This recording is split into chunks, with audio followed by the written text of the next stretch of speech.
नमस्कार सभी श्रोताओं और दर्शकों को। आज हम एक बिल्कुल फ्रेश और नए टॉपिक पे हैं। आप सच में हैरान रह जाएंगे अगर ये सुनेंगे तो। चलिए आज अपना टॉपिक शुरू करते हैं। अजूबे इंसान, एक सोया नहीं, एक खाया नहीं। पिछले 50 सालों से उस शख्स को नींद नहीं आई।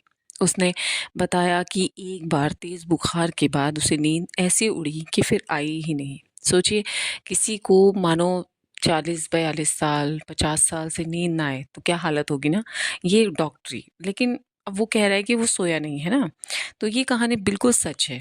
इस बीमारी को का जो कोई इलाज भी नहीं है। डॉक्टर बताते हैं कि ये स्लीप डिसऑर्डर है, लेकिन इसका कोई साइड इफ़ेक्ट नहीं होता। हाँ, ना सोने का असर ना उस इंसान के लिवर पर पड़ता है, जिससे वो कमज़ोर हो जाएगा। हैरानी तो इस बात की है कि वो 50 किलो का बैग 4 किलोमीटर रोज़ उठाने के बाद, थकने के बाद भी वो ये नींद की झपकी तक नहीं लेते। थेरेपी या गोलियाँ, दवाइयाँ, इसका भी उन पर कोई असर नहीं हुआ। नींद का इतना सा कतरा भी उनकी ज़िंदगी में नहीं है। इनका नाम है गोक थाई। ये वियतनाम का एक जाना-पहचाना नाम है। सोचिए, गोक थाई 50 सालों से करीब-करीब नहीं सोए हैं।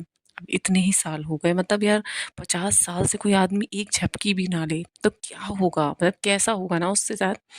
गोक की ये कहानी 1973 में शुरू हुई। उन्हें लगने लगा कि वो सोना चाहते हैं, लेकिन नींद नहीं आ रही है। उन्होंने ये बात अपने परिवार और आस-पास के लोगों को भी बताई, लेकिन किसी ने इस पर भरोसा नहीं किया। जब धीरे-धीरे ये बात पूरी दुनिया को पता चल गई और ये सच बोल रहा है, इस बात को भी लोग मानने लगे। दुनिया में ऐसा शख्स भी है जो सोता नहीं। अब लोगों के दिमाग में ये भी गया कि यार ऐसा भी कोई शख्स हो सकता है कि जो सो नहीं रहा और सोएगा नहीं। ये एक किसान है, दुनिया भर के लोग इन्हें पहचानते हैं, लेकिन ये लाइमलाइट से बहुत दूर रहते हैं। दुनिया भर के तमाम लोगों ने इन्हें इलाज की सलाह दी। किसी ने बोला कि आप बड़े डॉक्टर को दिखाओ। अमेरिका तक से डॉक्टरों ने इन पर शोध करने की बात कही, लेकिन इन्होंने सबको मना कर दिया। बाद में बहुत मनाने के बाद एक चैनल पर आने के लिए ये तैयार हुए। इन पर एक डॉक्यूमेंट्री भी बनी है, वो थाई करके।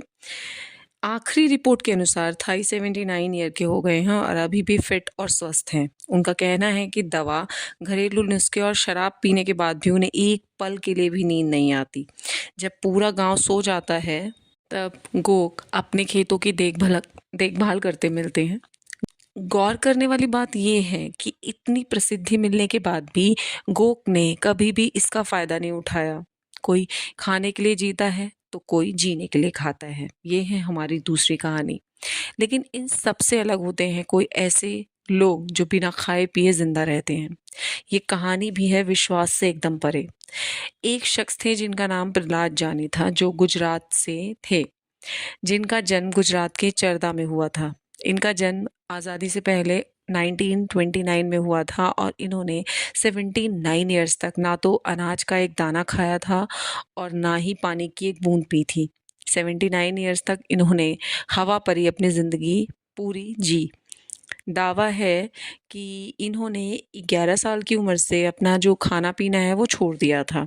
अब ये कोई रहस्य था या चमत्कार या क्या छुपाया गया था, कुछ कहा नहीं जा सकता, लेकिन इसमें हज़ारों लाखों लोगों को हैरान कर दिया। इनके साथ लोगों की आस्था भी जुड़ी हुई थी, क्योंकि इन्हें लोग चुनरी वाली माता के नाम से जानते थे, क्योंकि इन्होंने नथ पहननी शुरू कर दी थी। इन्होंने रेड कलर का जोड़ा पहन लिया था और मतलब ये माँ अम्बा की पूजा किया करते थे। और सोचिए, माँ अम्बा को के कहने पर ही इन्होंने खाना छोड़ा था। इन्होंने कहा कि एक बार इनके सपने में तीनों देवियाँ आईं और उन्होंने बोला और उनके होठों पे उँगली रख दी माता ने, और उस दिन के बाद ना इन्हें भूख लगी और ना ही प्यास।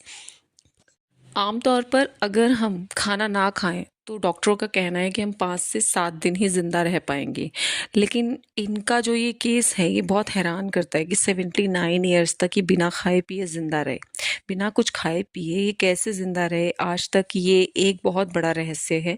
और ये रहस्य भी इनके साथ ही चला गया, क्योंकि कोई जान नहीं पाया असल में। वैसे डॉक्टरों ने इन पे बहुत सारे शोध किए, लेकिन कोई सॉल्यूशन उनके पास फिर भी नहीं आया कि ये क्या मेन मुख्य वजह रही कि जिसकी वजह से इन्हें खाए पिए बिना ये ज़िंदा रहे।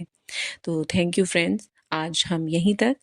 अगली बार कुछ और अलग और कुछ डिफरेंट लेके आऊँगी, तो मैं आपको सुनाऊँगी। तो अगर आपको चैनल पसंद है तो प्लीज़ मेरे चैनल को लाइक, शेयर और कमेंट करें। मेरे चैनल को आप सब्सक्राइब करके ग्रो करें।